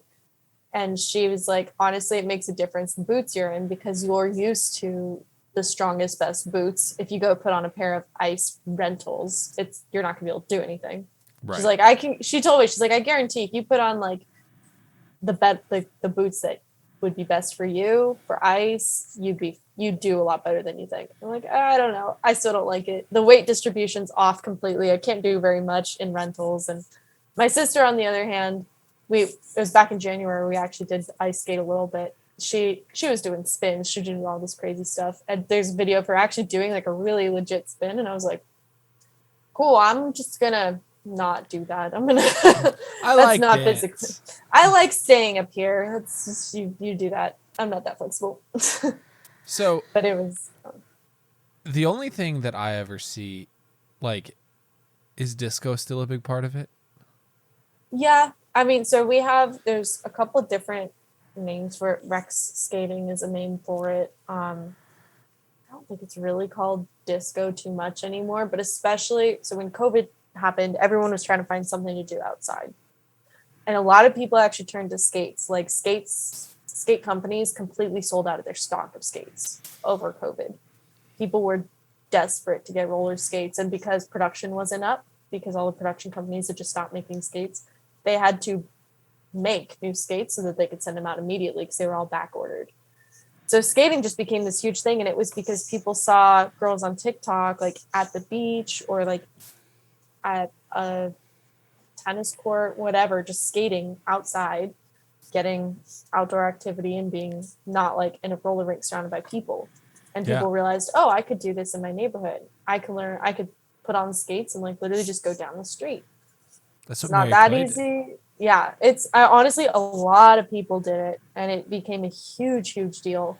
While that was really good for like skate companies, it also for a while wasn't really helping the figure skating side of it, because everyone was just like, oh yeah, I roller skate too, and I was like, don't really do the same thing, but that's okay. I mean, but like, do you roller skate? Yeah, I was like my what I do is a little different. And they're like, yeah, so like, how long have you had your skates? I'm like, since I was like 3. I was literally born with them. Look, I'm from California, you wouldn't get it. I popped out of the womb and onto the That's what we do in Santa Barbara. It's just different. I'm built different. I had my Avia jacket like Tonya Harding, and I was. They never found that Avia shoe. Ethan, I wish I lived in Santa Barbara. I actually live in Anaheim right now. I live on the same street as Disney. Because darn. Oh darn. I could walk to the park if So I you just go wanted. skate at like Venice Beach with all those people? Actually, I've never done that. One, Venice is gross too. I've skated at the beaches sometimes. There's one little area, especially when all the rinks were closed in Newport Beach, that was a big blacktop because there's a school in Newport right on the water. And so like it has this beautiful view of the ocean. It's just a big blacktop, and no school was in session, so we would go skate there all the time. But that is the most California I've ever heard in my life. Oh, Except yeah. for the story you told at the beginning when you were like, oh yeah, my parents were both roller figure skaters and they met at a competition. I'm like, it's Lords of Dogtown, like, but on 4 wheels. Well, a different time of 4 wheels, 8 wheels. Yeah. No, it's I don't skate outside too much. If I do, it's I don't know. It's normally maybe for fun, or like during COVID I had to. I found the most random places to train during COVID. One of which was like I would skate down the street to the parking lot of a Carl Strauss brewery, and I just practiced there because it was a big, flat, newly paved place, and it was pretty smooth. I only fell a couple times because I hit random rocks. Only got a minor concussion. It was fine. It's whatever. It is what it is. I practiced there until I got kicked out, and then tennis courts, basketball courts, whatever I could find that was flat, and I wouldn't get kicked out of. But for the most part, I just practice inside. And when I put my skates on, like I put my skates on to train. So like I don't go do public sessions at a roller rink. I don't. Well, that'd be wild. Like that. Yeah, I mean, I do sometimes just because like a friend will be like, "Let's go skate," and I'm like, "Do you really want to do that?" I mean, like. But it's for me, like I put my skates on and I'm gonna go do a sport. I'm gonna go practice. I'm gonna go get some training done and then go pass out. Have you done any derby ever? I was about to ask. No, I have watched derby, and honestly, I do love like Whip It. Great derby movie. It's a lot of fun. Kristen Wiig's great in that movie. But it's I honestly I watch derby and I'm like, I'd do so good with that. I'd love to do derby. I feel like I'd be such a boss, but I've given some lessons to some derby girls to help with skating skills, but I've never fully gotten involved in derby. Is that your plan when you retire from competition? No, honestly, if I was to get into anything after competition, I feel like I'd be more similar to Tonya, and I'd get into something like tough. Like I love weightlifting. Oh yeah, after she gets through her boxing career. Yeah. I weightlifted for a little bit just to help build some muscle and strength, and I loved weightlifting mainly because strong legs from skating like made a lot of stuff easier for me. But I feel like I'd go all in on like weightlifting or something like that. I don't think I'd go to derby. I think But- weightlifting would help you with derby. Probably Yeah. it could, but I don't know. I mean, I've already started my coaching and judging career, so I want to be in that figure skating world for a long, long time. So- I mean, but you have like a built-in derby name, right? Me, Like you could be like Clifford the Big Red or something, right? Like I could. Oh, that is a good one. I right? Like honestly- you do whatever you want. There's some really good ones. Like some of my friends would just jokingly make up some, but no, I don't have I never thought of a derby name for myself. But I like that one. I did have a friend in high school, before we were even really friends, because I switched school districts, and when I went to high school I was in a new district and I didn't know anyone. I had this one friend say, Candace, if your middle name was something like Jolene, you'd have the perfect stripper name. Is your middle That name is Jolene? indeed that your is middle indeed name my middle Jolene? name. Hold on. And I just stopped and I was So- like, so that is my middle name. And she's like, oh my God, No. Candy Joe. Candy Joe. I'm like, please stop. Please. Oh, I thought stop." Candace was a pun. I thought your parents were just not funny at all, and we're like, we're gonna name our daughter Can't Ice, and like that was like the whole thing. Oh, Can't Ice. I love that. No, I do have people. So one of my skaters, she's 16, and her friends actually don't believe her when she tells them my name is Candace. And it's because there's this joke where it's like, oh, is your name Candace? Candace bit in your mouth? Like there's this joke. And like I've heard it before. I'm like, yeah, okay, whatever. But her friends genuinely do not believe that my name is Candace because that's all they know that name from. I'm That's like, have you guys never insane. watched Phineas and Ferb? Culture. I've never yourselves, watched God. Phineas and Ferb. I did get called out by Vincent Martella Oh. on Twitter, but I have never watched You, it. you need. Oh, I mean, it's as iconic as like Fairly Odd Parents in my eyes. Like I see. honestly, I was a Nickelodeon kid, so like Phineas and Ferb didn't exist. Fairly Odd Parents certainly did. yeah. Me? Danny Phantom Danny Phantom was the Danny best. Phantom exists. Yeah. slaps. I still know every word of the theme song. I love that show. But yeah, when Vincent Martella called me out on Twitter, because I was like, "Yo, okay, so what is Perry's deal? Who is Ferb? Like, and all this, and this guy, and I didn't see he had the blue check at first, and this guy retweets me and goes, Perry's a platypus. He doesn't do much, and I was like, man, I know that's a lie, buddy. Wait, hon, who was it that The responded? guy to that you? voices Phineas,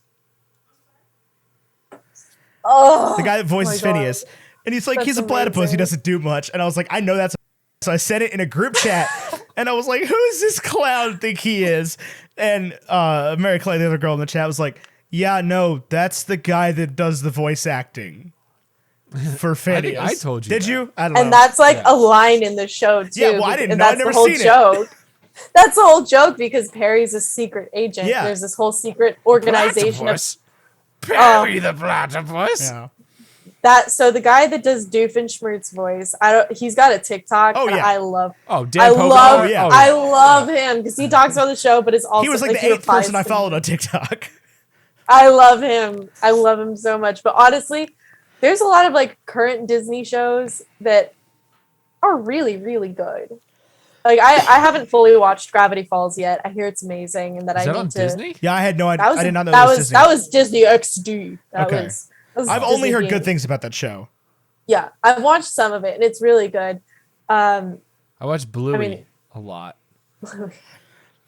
Bluey's on Disney quite the Plus. same. It's not quite the same because it's literally the best show ever made. Okay, that's why it's not quite the same as whatever the crap you're watching. Gravity Falls. Bleh. No, there's one I'm actually like watching. It's a newer show on Disney Channel that I'm unashamedly watching called The Owl House, and it's like about witches. It's got some weird like nightmarish animation. I'm like, you guys are getting weird, but I'm here for Well, it. you watch You know Big what doesn't Mouth. have nightmarish animation? It's true. It has delightful animation is Bluey. I would okay? refer to Big Mouth as nightmarish animation. I would That's too. true. Whenever That's when true. you said Big Mouth, I was like, I'm gonna have nightmares. tonight. Yeah. Great. No, it's because so Owl House deals with like witches, so it's a total fantasy show. So for any like fantasy like nerds, it's great. It's really cool. it also has Disney's like, I mean, I think they've had some like openly gay characters on the show, but like the lead is just, it's not something where it's like a coming out story. She's just gay. Like it's just what it is. And it's really nice to see. Like I really like that aspect of the show. It's not, and that's not like the whole point of the show. So they're just integrating it in like it's a normal thing, which is great. It's not just like this is a show about this girl who is gay. It's just like, yeah, she's got a crush on a girl. That's fine. I'm like, okay, cool. All right, we're just moving on. Cool. Yeah. It also's got a really good voice cast. One of the main characters. Gosh, who does her voice? It's gonna now I gotta look it up. Hold on. Who does Eda's voice? She's very recognizable. I just keep opening my browser to this freaking Avia jacket. And I keep thinking about that. I keep thinking about that Night Stalker documentary. Wendy Malick. She was one of the Desperate Housewives, but I remember her from Emperor's New Groove as pregnant lady with a baby coming through, like Pacha's wife. She is such a great voice actress, and she's on this show. And honestly, every time I watch the show, TV's John Goodman is in that movie. I do know.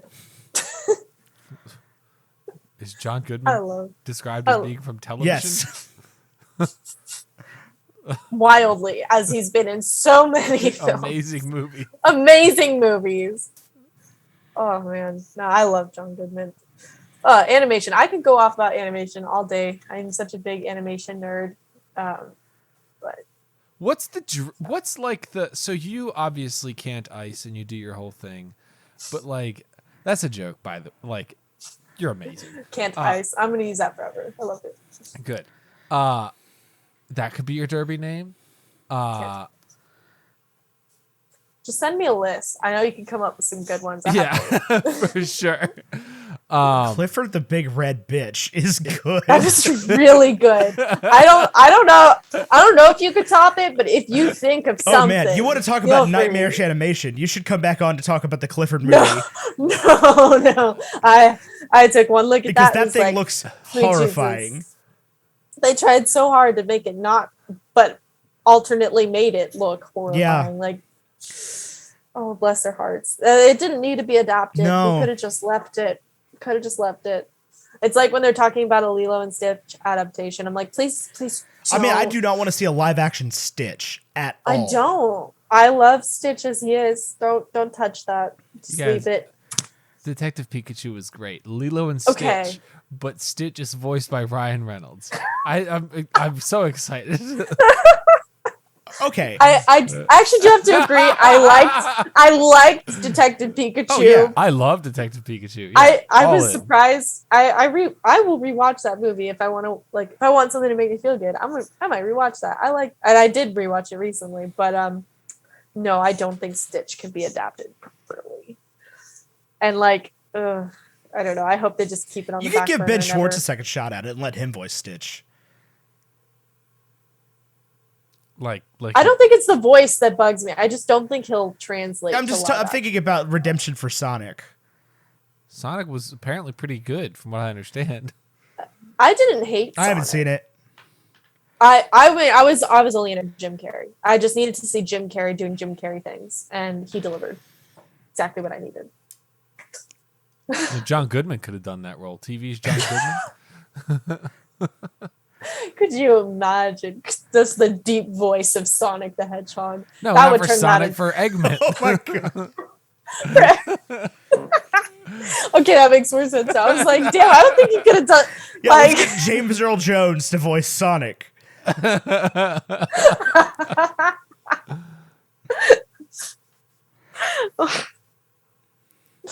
Yeah, no. We're gonna remake Detective Pikachu with Idris Elba.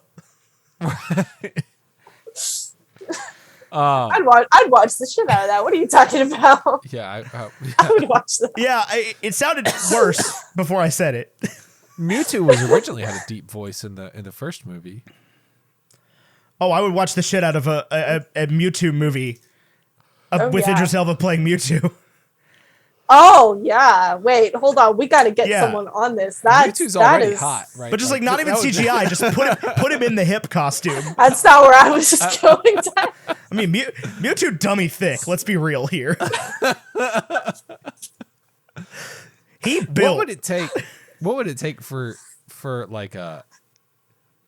There's a You're lot big of ways this Pokemon sentence fan. could end, and I don't think any of them are good. You're a big Pokemon fan. You're a big Pokemon fan. What would it take for you to Mewtwo? Oh God, no! Jesus Christ! I was thinking more like a Mewtwo costume for roller skating. Can Tonya Harding do do Finding Nemo on ice?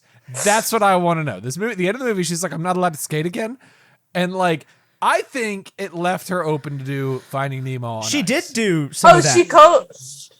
Did she? That would make sense. So they banned her from all of like US or like just figure skating competitions. Anything that's outside of the figure skating organization was, I mean, up for grabs. That's a job. That's not the same. Yeah, it's not competition. So no. If you're just out there doing ice capades or like doing Finding Nemo on ice. I've seen Finding Nemo on ice. I saw the whole Pixar show on ice. Also saw High School Musical on ice. That shit slapped. That exists. Did they do? That happened. Hold on, High School which movie did they do? The first one. Oh, see, they got to redo it as the second one. I can only We imagine. need bet on it on ice. Oh, they did bet on it. That's pretty cool. No, Like I wish. basketballs and That's everything? what they need. They did have the basketballs actually. It was really cool how they did it. From my memory, it was a long time ago, but we were all about High School Musical. I was that age to be obsessed. I was really only obsessed with the first one. I liked the second. I actually haven't even seen the third one all the way through. I've seen the third one twice. The second one, by far, the best. Yeah, it is a little superior. But I do like. I think if I'm gonna rewatch High School Musical, I'd probably rewatch the first one. I don't know, man. There's that scene where they're in the cafeteria in the first one, where they're like, stick to the status quo. Stick to the status quo. What a ridiculous message. Like, what if you It just is. turned the TV on and that was the one thing you saw? Like, But that's the point of it, is that high school's got ridiculous standards and messages. Yeah, well, if you're a professional figure skater, you have a fur coat. It's time to wrap the show. Yeah. Oh yeah. Ethan, Right. do you have a listener score? Not yet. Hang on a second. Yeah, I kind of forgot that was something that we do here. Yeah, so just to recap the scores, I gave this movie a 95. Ethan gave it a 90. Rotten Tomatoes gave it a 90. Metacritic gave it a 77. I'm going to double check that, and I'm right. And then we don't do the Rotten Tomatoes audience score because our good friend Candace is here. I was going to go for the like Clifford thing, but I feel bad every time I say the whole thing. So I'm just going to... Candace is here. Our good friend Candace. So she gets to take the place of the Rotten Tomatoes audience score. She gave it an 87, which is 1 point worse than Rotten Tomatoes audience, which was an 88. If you would like to get your listener score counter for this, we take everybody's score. You just got to join our Facebook group. It's there's a link in the description, facebook.com/a-lot-of-letters. But yeah, we post every week saying what movie we're going to watch, and then you can leave a score. And then if you want to leave a little blurb review, you can do that in our Discord server, and I can read some of those blurbs while Ethan's doing math. And that way you get a chance for, your review to be in the in the show. For example, Jimmy said 40 out of 100. I watched it a few months ago and rated it a 2 out of 5 when I watched it. I recall being somewhat entertained. However, the film is forgettable. I couldn't disagree more, Jimmy. Could not disagree more. I think about this movie every day. Oh my goodness, Jimmy.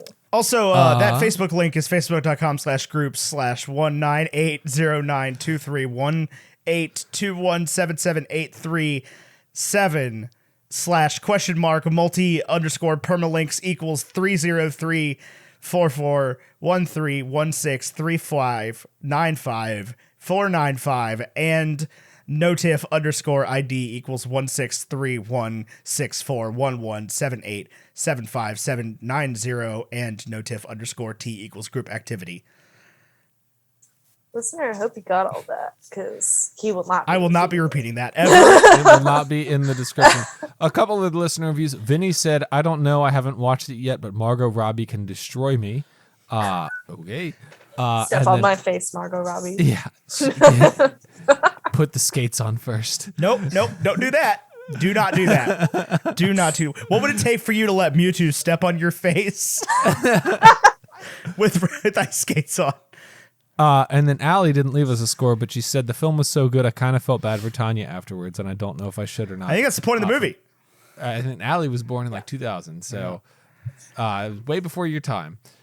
Well, not way before, but like enough before. Enough before, yeah. Yeah. Anyway, the listener score is 81. 81. That gives our Bacon and Egg score an 88.2, which rounds down to an 88. On the big board, that puts it in the top 10 above Fellowship of the Ring. Woo-hoo! So this is, yeah, look at that. Oops, All right. that's caps lock, not shift. So let's go ahead and drop these down. Tonya, not to be confused with Robot. Yeah, Very iRobot different would movies. not make it in the top 10. No chance. Very different. Very movies. different movies. I like that movie. I'd probably give it, like, off the dome, I feel like an 88. No shot. No shot. You don't think? No, sir. I haven't seen that in a long time, It's been but a I minute. can probably tell you that that's not what I'd give that. I really liked the novel. Yeah, Which the is novels totally are always different. different. Yeah, it was like I love the novel or the novel Android's Dream of Electric Sheep. That is the Blade Runner book, way better than the movie. Very And different. I know Blade Runner. Very different, I very know- similar. Oh yeah, and I know Blade Runner's iconic, but like I would reread the book over. Now, he rewatching the does, movie. indeed, in that book, fuck that robot. For sure. Yes, he does. Absolutely, there's no question about it. And it's very weirdly sheep-based, honestly. Yeah. actually, Philip K. Dick was yes. like, you know what? I need to tell sci-fi from the perspective of sheep. Not for the perspective, but based or in a sheep-based economy. Yes, that's what it is. Blade Runner has almost no sheep in it. No, it's kind of disappointing. Yeah. Actually. So if that's what I you're want the sheep. into, Blade Runner's a miss, for sure. Blade Runner 2049, not even mentionable. You guys done? Maybe. Yeah, I don't sorry. know. Sorry, we went off on a bunny trail. We got a little lost along the way, but it was a good. It was good for the journey. You know, worth it. when one sheep is lost, Jesus or something will leave the other 99. There's a story. Two about sheep that. diverged in a wood, and I took the sheep less traveled. Two sheep drowning in a vat of cream. One of them gives up and dies. The other churns that cream into butter. These parables are Your dad's really that good. second sheep, Frankie. The dad's that second sheep. Oh man. Hey, you dropped this in the parking lot. Why do the Yankees always win, Frank? Because the other team's too busy staring at those damn pinstripes. This is all catch me if you can. I am Callahan ready. The movie we're not covering. Apparently, yeah, we'll do that next week. We won't, Topical. listener. Is it? No. I was like, no, there's been a lot of demands for Twilight. That saga. I was actually going to tell you we need to start doing the Twilight movies. Yep. The Twilight Renaissance is real. It's happening. I rewatched all of we had the national championships recently, and two of my 16-year-old skaters were like staying with us, and one had seen all the Twilights, the other hadn't. And so while we were in the hotel room with nothing else to do, we binged all of Twilight. Well, with all the, And I relived all of my 8th grade love of Twilight and was like, God, why is it coming back? No. with all due respect, Bella, where the hell you been, Loca? What does Loca mean in this context? You know what? We'll get into that next Yeah. week. Find Yep. out next week on Pokemon. What? It's Clefairy. Fuck! This has been a very vulgar episode of Bacon and Eggs. Yeah. Sorry. Listeners, if you want to hear the uncut, unmastered you know, If you want to know what the big red ends with, yeah. I'm If gonna you put a can't very, put it I'm gonna put together. a very long bleep in there. Just make them question. right? Yeah. So if you want the uncut, unmastered version of this with no bleeps whatsoever, you can go to patreon.com/baconandeggs and get that for $10 a month. We won't even charge you until October. I sound like I'm joking about that, but that's a real thing. Sometimes the people want to hear us cuss. It makes a difference. It's like when you watch Deadpool on TV, like if it's on Fox or something and all of it's bleeped out. It's not the Have same you ever experience. watched Once Upon a Deadpool? Or whatever it is? Not Once Upon a Deadpool. Yes. Yeah, that's yeah. what it was. It was like the little side thing. Yeah. I saw Deadpool. That's like I think, PG-13, 5 and times it's got in the kid theaters. from The Princess Bride Fred in it. Savage. Yeah, Fred Yep. Savage. What a Oh, wild promotional marketing tactic. Whatever. I don't know. I'm out of words for the night, apparently. It's okay. It is 11:30 here. So, well, Candace, thank you so much for coming on Bacon and Eggs and talking to us about this wonderful movie and about your Absolutely. crazy, manic California, hopefully future Olympian life. I would love that to happen. Me too. We would also. There's lots of way more boring sports at the Summer Olympics than roller yeah. figure skating, for sure. Oh yeah. Maybe one day. Fingers crossed. In the meantime, I'm just gonna keep skating and riding. There you go. There you go. You got any final thoughts? Where can we find you on the internet if we want to know more about you? Oh my goodness. Well, almost all of my social medias are Candice Joe, CandiceJoe. On TikTok, there's an underscore between Candice and Joe just because Candice Joe was taken. So there's an underscore between those. I post a lot of skating stuff, obviously, especially on TikTok. I mainly use it as an educational thing to talk about skating. Sometimes it's my dog. Sometimes it's just dumb stuff like video that's they're strapping Will Turner from Pirates because why not? But it's Candice Joe on just about everything. I have a lot of my writing up online too. It's CandiceClifford.com. And then that's about it. That's me. There you go. So follow Candace everywhere. Go find more of her stuff. Watch her skating videos. And if you're a young aspiring roller figure skater in the Southern California area, go find her. I got you. Don't go find just contact her and something. There's an easier way. I'd rather you not Yeah. find where I live. You could probably just call or text me, but I'll tell you 100% she won't be at Venice Beach skating. I definitely Yeah. no. because Venice is Nope. gross. Because Venice is gross. That's just what I learned apparently. Yep, no. I know it's famous. I've been to LAX for 1.5 hours, and that's the closest I've ever been to Anaheim. So Well, you're gonna have to come out sometime. We'll do the whole Disney experience. Yes. I'm a professional. I mean, that sounds like a blasty. Yeah, Yeah, you absolutely. could. Ethan's gonna win a Disney 5K. Yeah, I don't think that's going to happen anytime soon. That's what you got to do. That's what we're gonna prep you for. It's the Disney 5K. It's settled. So we're doing. You got to come to Florida, is what I'm hearing, because we're doing it in February. Ooh. Yeah, actually, I don't even think we have the races anymore. It's just Florida. So if I'm gonna do this, we're going to Florida, guys. You're going to Florida. Flow Rida. Flow right. I'll tell you, the first time I tried to look up Flow Rida tour dates and typed in flowrida.com and got the Florida Department of Tourism, I was very disappointed.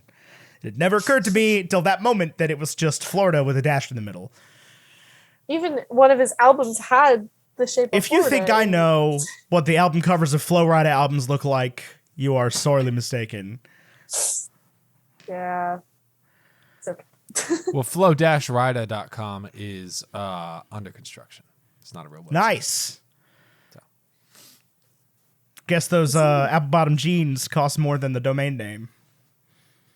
Yeah. He's I not don't think wearing he's. them. No, he's not wearing the apple bottom jeans or the boots with the fur or the jacket with the fur because he's not doing triple axles. Boom. I mean, to be fair, This is the boots with the fur are a great choice. I'm a fully UGG convert. Oh gosh. I won't apologize for it either. Candace. We're old, okay? Like, I mean, I had Uggs when I was in high school. I do have Uggs now, but they're the old man slipper Uggs. Oh, I have those They're too. not- I love those. I can't really wear them for too long because they're not comfortable to walk in. But I just walk around my house like an old man and wear my Uggs. Yeah, of course. Well, anyway, Candace, it's been an absolute pleasure. Thank you so much for coming on our show. It's been fun. This has been an episode of Bacon and Eggs. Bacon and Eggs is a production of WBNE Podcast Network. For more information on great podcasts, you can go to WBNE.org, or you can find any of our great shows anywhere that podcasts are sold or given away for free. And also, if you find somebody selling podcasts, please let us know. I would love to get some direct revenue stream from this podcast that way. But I think it's a crime, so maybe don't rat on them. Never mind. I'm wrong. Anyway, our graphics are by Vaishon Brandon. Music's by Andrew Scott Bell. That's Vaishon Designs on Instagram and AndrewScottBellMusic.com. And this is a preview for... Late to the party. No, it's not. Oh. No, it's not. We pushed them recently. This is a preview for... Let's go with Perspective Z. Because we talked about the millennial. We talked about the millennial experience today. So if you want to hear, the perspective of two proper Zoomers, you can go. People who don't know who Tonya Harding. People who probably don't know who Tonya Harding is. You can go to any podcatcher and look up Perspective Z, and this is a preview for that right now. What's that? A podcast? Crazy, funky, junky podcast? Do you ever wonder what goes through the minds of the people that watch the last good Disney Channel shows? Or if you can wear skinny jeans and a side part without looking old? Well, then you should check out our podcast, Perspective Z, hosted by us, Katrina and Rachel. We discuss TikTok trends, politics, new co-hosts, hey, and everything in between to give you our perspective as two Gen Z ladies trying to figure out our place in the world. Listen along to hear our thoughts and opinions as Katrina enters the world as a high school grad and Rachel figures out her next steps. So, make sure to check out new episodes of Perspective Z every Monday on the WBNE network at WBNE.org or wherever you get your podcasts. Now on Spotify. Toodles! Any final thoughts, Candace? No, this was so much fun. I feel like I don't get to talk movies too much sometimes. So to be able to talk movies and skating is like the best hybrid ever. Well, we'd be happy to have you back. Oh, yeah. To talk about anytime. Twilight or something else. I did read all the books. I'm pretty to talk about the Disney Channel original movie Johnny Tsunami. Talk about we're going to talk Brink. Oh, an extremely goofy movie. I couldn't remember the name of the of Brink. I was trying so hard. I was like, DCOM, he's got to say Brink. I almost said Crossed. Skates in that. Anytime. I'm happy to come back anytime, you guys. This is so much fun. Thank you. Fair enough. Well, this has been Bacon and Eggs. On behalf of Candace Clifford and Tyler Carlin, I'm Ethan Edgehill. Until next time, arrivederci. America. They want somebody to love. They want someone to hate.